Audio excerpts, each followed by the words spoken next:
Te cae muy mal escuchar eso, ¿no? Lo de la grabación. Sí, sí. Me molesta mucho.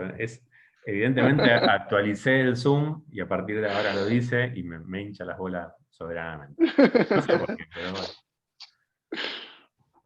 Bueno, les estaba diciendo, una debilidad es que el Zoom dura 40 minutos y una fortaleza es que es gratis. Meet también es gratis y por la cuenta que tenemos en la universidad nosotros podríamos usar Meet, porque aparte tiene, creo que hasta 250 personas pueden entrar con la cuenta de la universidad. El tema es que a mí nunca me anduvo bien y me quedan todos congelados, entonces para mí es lo mismo que dar clase solo. No, no los veo a ustedes si se mueven, si me dicen que sí, que no. Así que por eso uso Zoom. Bueno, les decía, miren qué paradójico, ¿no? Porque uno se conoce a sí mismo más, pero sin embargo resulta más sencillo o más fácil encontrar fortalezas y debilidades afuera que adentro. Porque la mirada introspectiva siempre es más complicada. Sobre todo cuando la tenemos que expresar. Porque quizás cada uno puede tener sus respuestas, pero cuando la tenés que expresar y encima, en este caso, con una presión que es la de conseguir un trabajo, mucho más difícil todavía. Vieron que las debilidades que mencionaron me encantan porque son las que se dicen siempre en cualquier entrevista laboral. ¿Sí?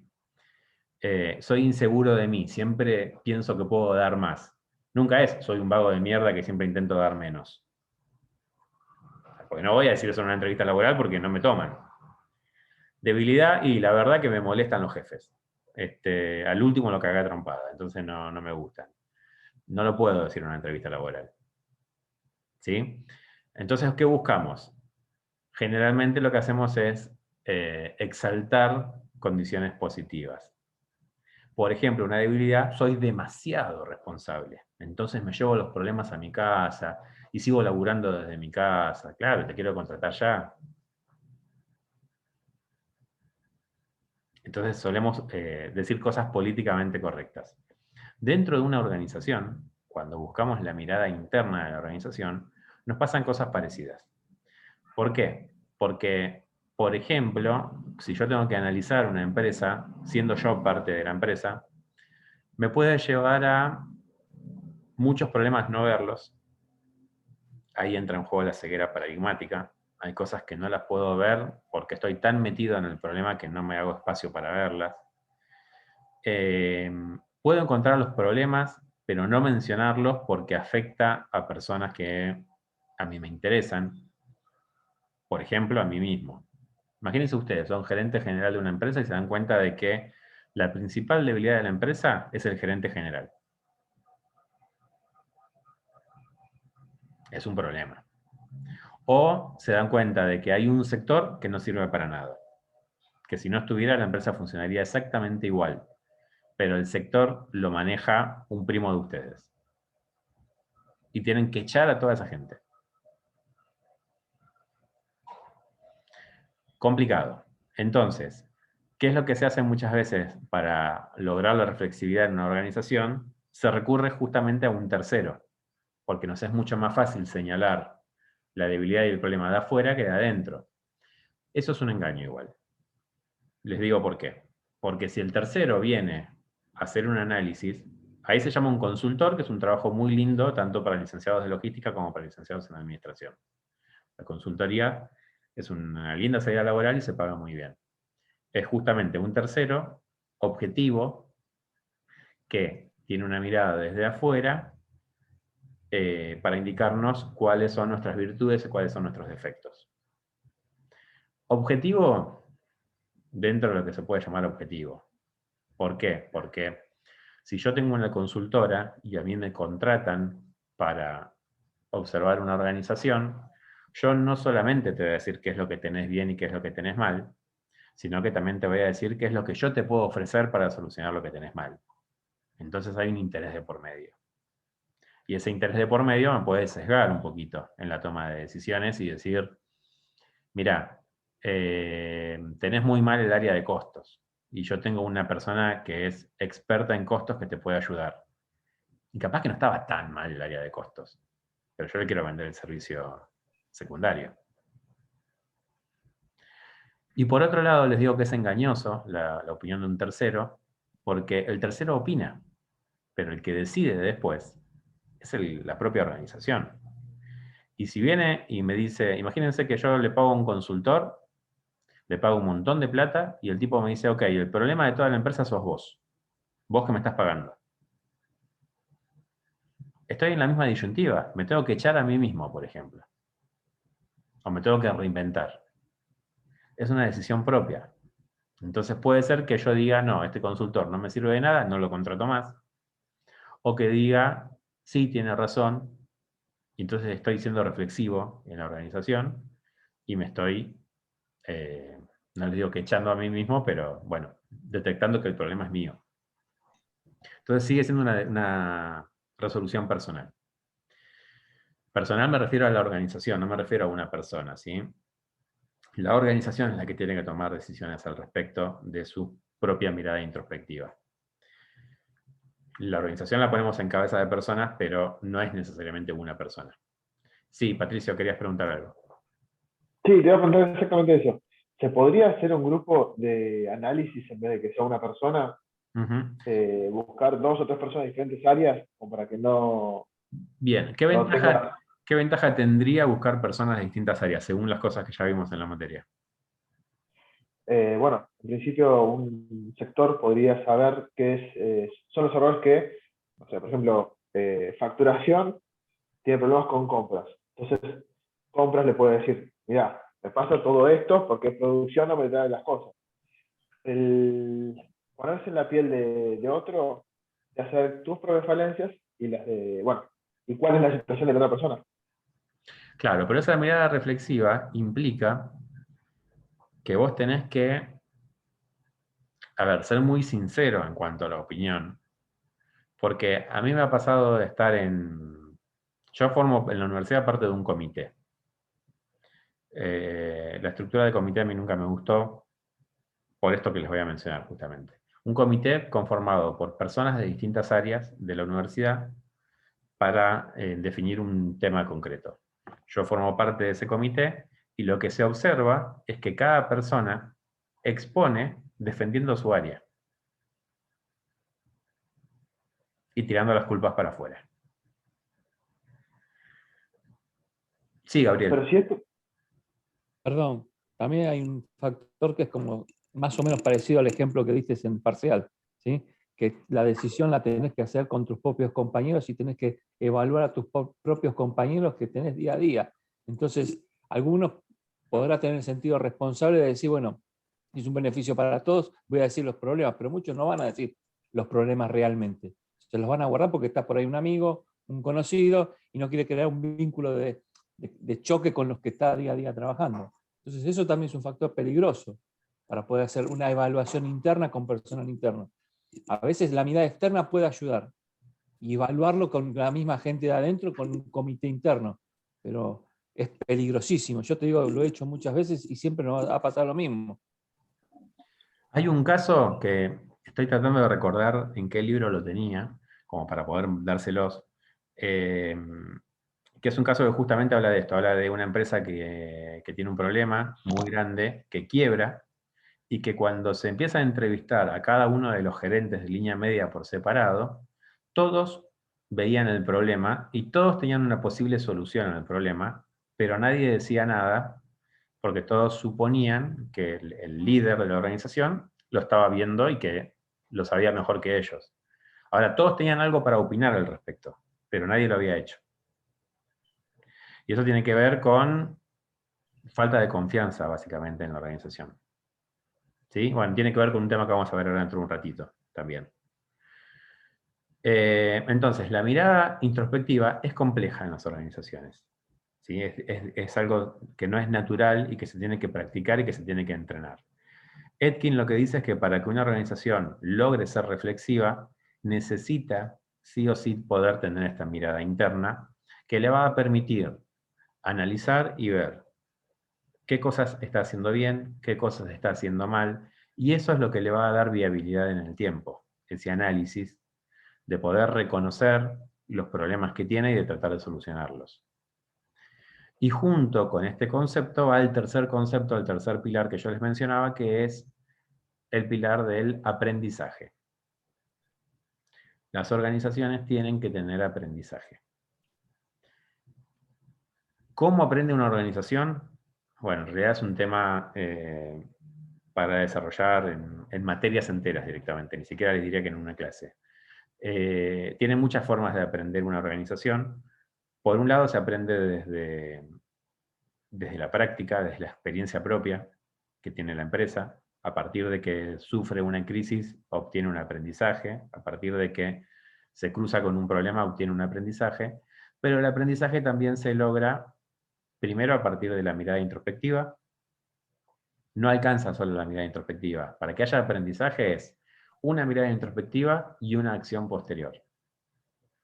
Yo saber que tengo un problema no hace absolutamente nada. Por ejemplo, yo hago un ejemplo personal, individual. Yo sé que tengo un problema que es que tengo colesterol alto, hereditario. ¿Sí? Ahora, yo sé que tengo el problema y sé qué es lo que tengo que hacer para resolver el problema. Después no lo hago. O nos pasa cuando tenemos exceso de peso, o nos pasa cuando tenemos mucho sedentarismo, o nos puede pasar con cualquier problema de salud que conocemos, pero que no hacemos nada al respecto. Bueno, eso no es aprendizaje. Eso es tener una mirada introspectiva, sí, tengo el problema, pero si no lo llevo a una acción, el aprendizaje se tiene que traducir posteriormente en una acción, para que realmente se produzca ese aprendizaje. Yo no puedo decir que aprendí a hacer un asado si nunca lo hice. Tengo que estudiarlo, analizarlo si quiero, desde la teoría, pero en algún momento lo tengo que llevar a la práctica, si no, no lo aprendí. ¿Con cuántas materias nos pasa lo mismo, no? Que ¿Eso quiere decir que desde- esto se hace por causa y efecto, Ignacio? no sé si es por causa y efecto. A ver, porque ahí las causas y los efectos pueden ser múltiples. Por la experiencia. La experiencia es una fuente de aprendizaje, pero no es la única. Porque, por Los ejemplo, errores también. sí, eso es parte de la experiencia, los errores, pero si yo, por ejemplo, quiero generar un aprendizaje en mi organización, puedo, por ejemplo, contratar a un consultor que analice a la empresa, que me dé nuevas formas de hacer las cosas y yo implementarlas. Estoy aprendiendo no a partir de mi experiencia, sino a partir de lo que otro me está diciendo, pero lo estoy llevando a cabo. O puedo contratar a una persona que conozca de determinado tema. Entonces el conocimiento también lo puedo importar. Si yo Puedes contrato, aprender del entorno. sí, totalmente. Si yo contrato a un gerente nuevo, ese gerente va a venir con todo su bagaje de experiencia. Entonces, hay experiencias que no van a ser propias de la organización, pero que sí van a ser de ese gerente que las está incorporando a la organización. Una empresa que tiene 10 años no vivió la crisis del 2001 en Argentina. Ahora, si yo contrato a una persona que en el año 2001 estaba trabajando o que al menos estudió qué fue lo que sucedió en el 2001 en Argentina, puede servirme porque tiene un determinado conocimiento que lo puede volcar a la organización y puedo empezar a decir, bueno, mira, están pasando cosas parecidas o cosas distintas a lo que pasaron en el 2001. Yo, por ejemplo, estudié en la universidad, ustedes saben que yo soy contador. Yo empecé en la universidad en el año 99. Y a mí me enseñaban el ajuste por inflación. Pero en el año 99 no había inflación, porque estábamos en convertibilidad. Y la gran pregunta que hacíamos todos es, ¿para qué carajo estamos estudiando esto si el índice de inflación es 0? Si no se indexaban los balances por inflación. Y tardaron muchos años en indexarse por inflación. Entonces, durante un montón de años ese aprendizaje a uno le parecía que no servía para nada. Sin embargo, hace no mucho tiempo me tocó explicarle a una contadora que se recibió hace poco cómo se hacía el ajuste por inflación. Yo lo sabía hacer y esta persona no. ¿Por qué? Porque no le tocó estudiarlo en su momento. Entonces, el aprendizaje de uno también se puede sumar a la organización y no es necesario que la organización lo haya vivido. Eso es lo positivo que tienen las organizaciones no aprenden como aprendemos nosotros. O sea, mi conocimiento tiene que ver con lo que yo estudié más las cosas que me pasaron. O sea, mi propia experiencia personal. Más lo que pueda aprender a partir de experiencias personales que me cuenten otros. Pero las experiencias que me cuentan otros quizás no me suman tanto, porque no me pasaron a mí, le pasaron a otro. Entonces, si viene un amigo y te cuenta un problema que tuvo, agarrás, pero capaz que no lo agarrás de la misma manera que si te hubiera pasado a vos. Mi aprendizaje se basa en eso y nada más. Una organización tiene más formas de aprender, porque cada una de las personas que están en la organización está aprendiendo y lo puede aplicar a la misma organización. ¿Se entiende? Entonces, lo que Etkin dice, una organización necesita mantener bases constitutivas, necesita tener una mirada propia, interna, reflexiva, y necesita obtener a partir de eso un aprendizaje aplicado a seguir trabajando. Pero siempre ese aprendizaje aplicado tiene que ver con la recursividad, es decir, manteniendo una identidad. Aprendo algo nuevo, pero lo ayorno a mi propia identidad. Sí, Elisa. ¿Él lo llama como proceso cultural también o no es eso? Pues lo tengo anotado y no sé por qué lo anoté. Es un proceso cultural y él todo esto lo termina denominando como autoorganización. Van a ver en ustedes que en alguna parte aparece el concepto de autoorganización, que es que una organización tenga las herramientas para poder salir adelante ante una crisis. La autoorganización, que es la sumatoria de estos tres conceptos, recursividad, reflexividad y aprendizaje, logra que la empresa sola pueda sobrevivir a las crisis y entonces pueda ser viable. Patricio quiere decir algo. Sí, que a mí más que autoorganización me suena a adaptación, porque tenés que aprender, tenés que ser consciente de tu estado actual y bueno, al adaptarte tenés que saber que sos vos y no tenés que cambiar, simplemente tenés que modificarte un poco. Sí, tiene que ver con la adaptación, claramente, con la adaptación al entorno. Pero es una adaptación al entorno con tus propias reglas, ¿sí? Siendo siempre vos, manteniendo una identidad. Bien, ¿hasta acá se entiende más o menos la idea? Esto es, a grosso modo, lo que el señor Etkin nos quiere decir en este primer capítulo. Bien, en lo que ustedes tienen para leer del libro de La complejidad en las organizaciones. Bien, ¿alguna duda hasta acá? No, ninguna. Perfecto. Bueno, pasamos ahora a otro autor que nos va a hablar de otro tipo de organización. Como teníamos pocos, le sumamos más. Vamos a hablar de un autor muy interesante que es Peter Senge, que él nos va a hablar de lo que él denomina la organización inteligente. Tiene mucho que ver con lo que vimos de organizaciones del conocimiento. ¿Sí? ¿Se acuerdan del trabajador del conocimiento dentro de la empresa emergente? Peter Senge lo que dice es, las organizaciones inteligentes van a tener que cumplir con 5 disciplinas. El libro que ustedes tienen para leer se llama La Quinta Disciplina. Dice que hay 5 disciplinas básicas que deben de cumplir las nuevas organizaciones para lograr sobrevivir y para poder justamente adaptarse a todos los cambios complejos que tiene el ambiente actual. Bien, entonces lo que vamos a hacer nosotros es meternos en esas 5 disciplinas, que muchas ya las mencionamos, que muchas las van a poder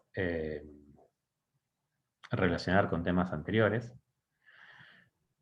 pero que todas juntas son las que forman lo que él denomina organización inteligente. La primera característica, la primera disciplina que debería dominar, cuando hablamos de disciplina hablamos de ciertas herramientas que tiene que tener una organización. La primera herramienta que debería de dominar es la del pensamiento sistémico. ¿Qué significa tener pensamiento sistémico? Es entender a la organización como que es un sistema. Es decir, que es un conjunto de interrelaciones y de interdependencias y que es, como ya venimos mencionando varias veces, un entramado de relaciones, tanto internas como externas. No puedo analizar a la empresa como algo solitario. Lo tengo que analizar dentro de un contexto, porque es una parte, un elemento más dentro de un sistema mayor. ¿Sí? Ese es el pensamiento sistémico, en el que tratamos de analizar a la organización como un sistema, como un todo. El concepto de sistema ya un poquito lo hemos charlado en clase. Y las organizaciones entonces, según lo que dice Peter Senge, tienen todas las características de un sistema. Es decir que, por ejemplo, cuando funcionan bien todos sus elementos, cuando funcionan de manera conjunta, se logra algo denominado sinergia, que significa que el todo es más que la suma de las partes. ¿Sí? Todos los elementos por separado, unidos, logran un resultado mejor que el que hubieran logrado por sí solos. Eso se logra a partir de entender a la organización como un sistema. Pero también es importante que entendamos que el entorno es parte de la organización, que el ambiente en el cual se mueve es parte de un sistema mayor y que no podemos obviar lo que pasa en el ambiente. Muchas veces escuchamos a alguna persona decir, si sube el dólar a mí no me afecta. Y si lo analizamos desde el pensamiento sistémico, nos damos cuenta de que sí te afecta. ¿Te afecta menos que a una empresa importadora? Sí, seguramente. Porque no tiene una relación directa con el dólar. Si vos no tenés dólares, no compras dólares, no vendés dólares, no te interesa el dólar, no tenés deuda en dólares, te va a afectar menos. Ahora, ¿te va a afectar? Y sí. Te va a afectar porque otras empresas sí se ven afectadas por el dólar, y los precios de esas otras empresas se van a ver afectados, y eso indirectamente te va a afectar a vos. Si sube la nafta, a mí no me preocupa porque yo viajo en tren. Bueno, es un pensamiento lineal, no es un pensamiento sistémico. Nos damos cuenta de que si sube la nafta, suben los precios de todas las cosas, incluido el tren. ¿Sí? Lo llevo a ejemplos extremos, pero para que se vea que desde la mirada simplista tratamos de aislar al sistema y tratamos de quedarnos solamente con nuestra organización y nada más, y no estamos viendo el todo. Y cuando analizamos el todo, vemos que hay una interrelación continua con todas las partes. Y aquellas cosas que considero que no me tocan directamente, de alguna manera me tocan. Yo cuando empecé a estudiar en la universidad había algo que no entendía. En esa época ocurrió algo llamado el efecto tequila, que era una crisis en México. Y yo no entendía por qué una crisis en México nos importaba tanto en Argentina. Y hoy en día me doy cuenta de que las interrelaciones mundiales y la globalización llevan a que una crisis en cualquier parte del mundo te va a afectar, en mayor o en menor medida, pero te va a afectar. Pero yo originalmente lo pensaba como sistema cerrado, ¿y Argentina qué tiene que ver con México? O sea, nada, no encontraba la relación. COVID. El COVID, por ejemplo, cuando empezó el COVID, es algo que pasa en China. ¿Qué algo en China? ¿Qué va a pasar? ¿Qué va a venir acá con un cielito? Una compañera extrema, aclaro, extrema, me decía, no, yo no voy a comprar al supermercado chino por el COVID. Y no le terminé dando la razón, pero más o menos. O sea, de alguna manera iba a llegar. Así que el COVID es un buen ejemplo. Pero lo que vos decís, por ejemplo, las empresas, desgraciadamente todas las empresas tienen filiales dentro de tu país, y si la empresa cabecera está dentro de esa globalización, impacta en tu economía, porque también existe un rigor económico internacional que hace que vos tengas que ajustar los precios. La cotización de bolsa hoy en día está valorada en una central que es Wall Street, y si cae una empresa, cae todo. Miren, no quiero tocar un tema polémico, pero lo voy a tocar igual, que es el tema de las vacunas. Y pues justamente con México, el problema que estuvo es el componente que se fabricó acá, después se envió a México, y en México no se podía envasar. Entonces, ¿qué me preocupa a mí? Y en México no se podían basar por una traba que había desde Estados Unidos. Entonces, ¿qué me preocupa a mí lo que pasa en Estados Unidos? Bueno, mira, me preocupa, porque me termina tocando. No quiero entrar después si Pfizer sí, Pfizer no. Por eso digo que el tema es polémico, pero quiero que se entienda la idea, ¿está bien? Es todo un Eh, caos. Es todo un caos. Lo dijo la teoría del caos y nosotros lo repetimos. Es todo un caos. Es un quilombo, básicamente. Entonces, el pensamiento sistémico en las organizaciones es necesario porque tenemos que entender estas múltiples relaciones que tienen los distintos elementos del sistema propio y del sistema general. Junto a esta herramienta aparece una segunda herramienta que se denomina dominio personal. El dominio personal, se los voy a leer. El dominio personal es la disciplina que permite aclarar y ahondar continuamente nuestra visión personal, concentrar las energías, desarrollar paciencia y ver la realidad objetivamente. ¿Qué quiere decir esto?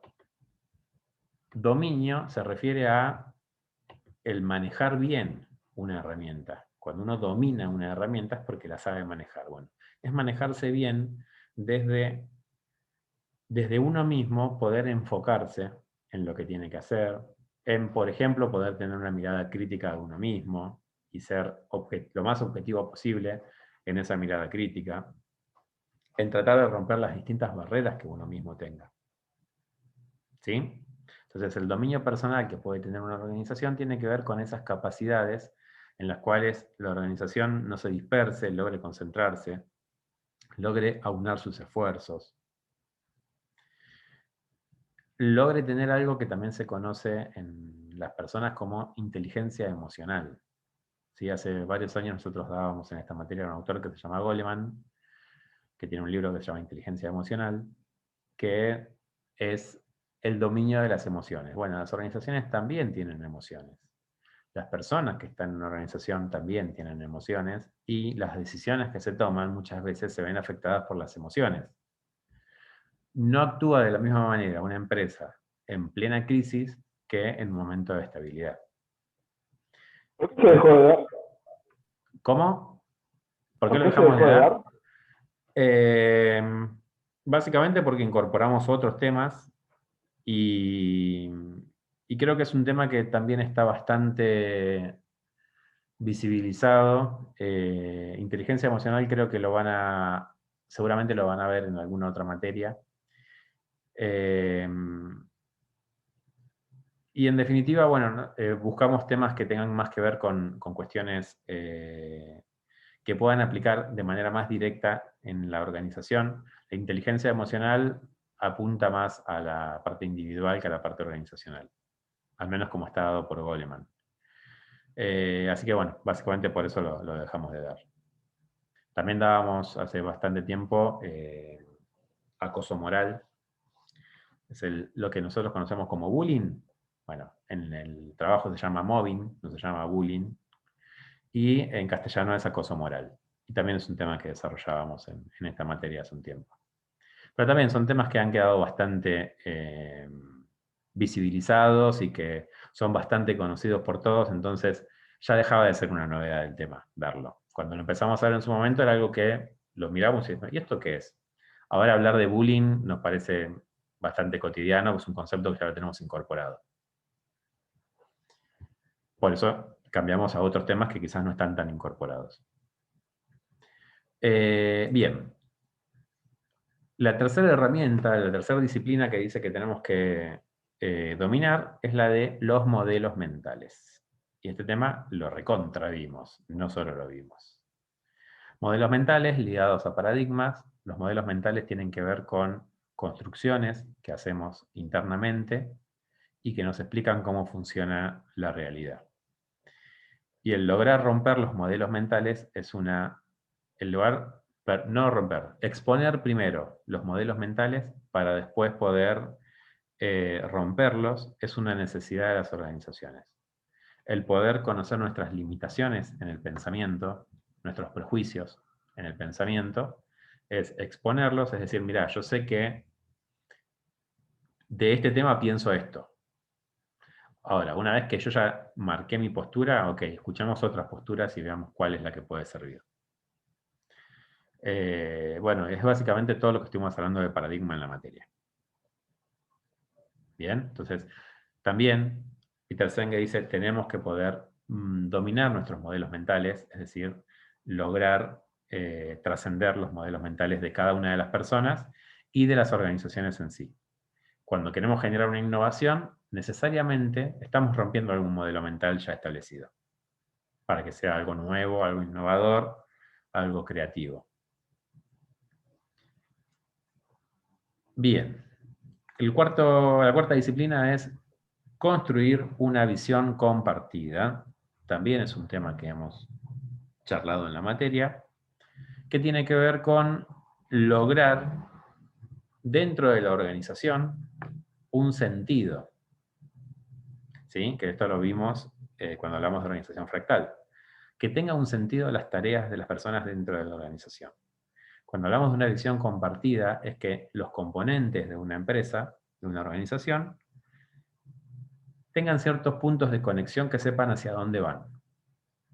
Eso le va a dar cohesión a la organización, le va a dar sentido y le va a permitir poder ir hacia un determinado horizonte. Está muy ligado, obviamente, con el concepto de visión, que también ya tratamos en la materia. ¿Sí? ¿Hacia dónde vamos? ¿Bien? ¿Voy muy rápido o se va entendiendo? Ok. Cuando hago esas preguntas, después me doy cuenta de que las hago mal. Porque yo les pregunto, ¿voy muy rápido o se va entendiendo? Voy muy rápido, la respuesta puede ser no, se va entendiendo, la respuesta es sí. Entonces, cuando me hacen así con la cabeza, no sé qué me están respondiendo. Pero es porque está mal hecha la pregunta. Bien, y el último punto, la última disciplina, es aprendizaje en equipo. Tema que no vimos, recontra vimos en la organización fractal. La necesidad del trabajo en equipo y de lograr el aprendizaje justamente para romper los distintos modelos mentales de los integrantes de un equipo. Al contraponer modelos mentales de distintas personas, logramos un aprendizaje superior al que lograrían las personas por separado. Completamente de la mano de lo que vimos recién de Etkin, de la necesidad de aprendizaje de las organizaciones. Entonces, ¿qué es lo que dice Peter Senge? Una organización inteligente es aquella que va a lograr dominar estas 5 disciplinas. Que logre exponer sus modelos mentales, que logre una visión compartida, es decir, que sepa hacia dónde va, que tenga un dominio personal, que pueda manejar sus propias emociones como organización y a partir de eso enfocarse en que la fuerza vaya hacia esa visión compartida, en tener un aprendizaje en equipo que nos genere un plus, y todo esto desde un pensamiento sistémico, desde una mirada sistémica. Logrando todo esto, tenemos una organización inteligente que logra subsistir, que logra sobrevivir, que logra ser viable. Eso no lo dice Senge, lo diría Etkin. ¿Bien? ¿Se entiende? De los 2 libros tienen que leer un capítulo de cada uno. El libro de Peter Senge se lee mucho más fácil que el de Etkin. El de Etkin le tienen que dedicar un poquito más de tiempo. ¿Alguna duda hasta acá? ¿Cuáles son los capítulos? ¿Cómo? ¿Cuáles son los capítulos? De Peter Senge el capítulo 1 y de Gestión del Conocimiento, la introducción del capítulo 1. Bien. Si no hay dudas, les cuento cómo viene la semana que viene. La semana que viene vamos a ver, que estaría bueno que puedan ir leyendo previamente, vamos a hablar de planeamiento estratégico. Vamos a ver el capítulo 7. Básicamente, cuando encaren la lectura de esto, lo que tenemos que tratar de ver es 2 tipos de planeamiento diferentes.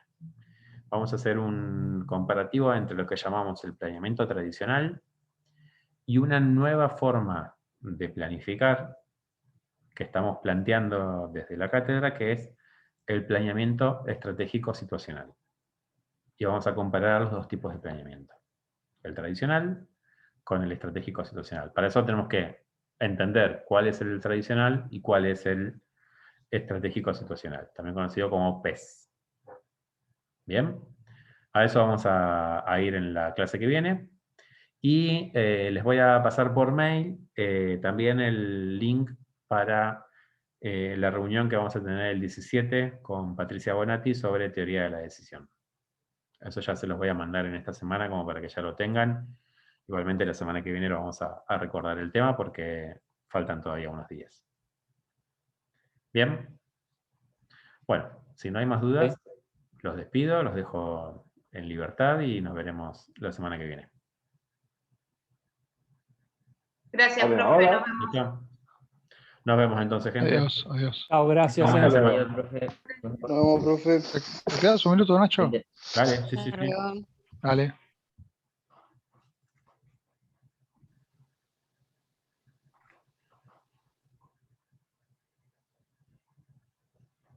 José Ruiz se fue. Ahí está. Ah, no. Chao. Ahí está. Che, no, te quería primero decir del miércoles pasado, 5 de la tarde se me complicó bastante la vida. Pasaron dos cosas, bueno, una te la puedo contar y otra no, pero no importa. Una me enteré a las 5:30 que mi mejor amigo se murió la mujer por COVID, con una nena de 14 años, tiene un quilombo bárbaro, Sí. ¿viste? Justo está el chabón sin laburo, un quilombo bárbaro, ¿viste? Y bueno, y después, bueno, en otro tema, algún día te lo contaré. Pero ya igual eso se solucionó, por eso la verdad que tenía la cabeza en cualquier lado, no pude, digo, no, la verdad que No pasa no puedo nada, estar sabés que concentrado en nada. Tenés la libertad, tranquilo, de... No, igual, No pasa nada. por eso, porque salió a las 5:30 de la tarde, ¿viste? Todo junto, ¿viste? Dos noticias chotas, ¿viste? Bueno. Ujú. Entonces eso. Escúchame, te quería decir otra cosa. Faltan creo que 2 clases y después viene la última, ¿no? ¿Sería la de liderazgo y negociación? Nos Viene queda... teoría de la decisión.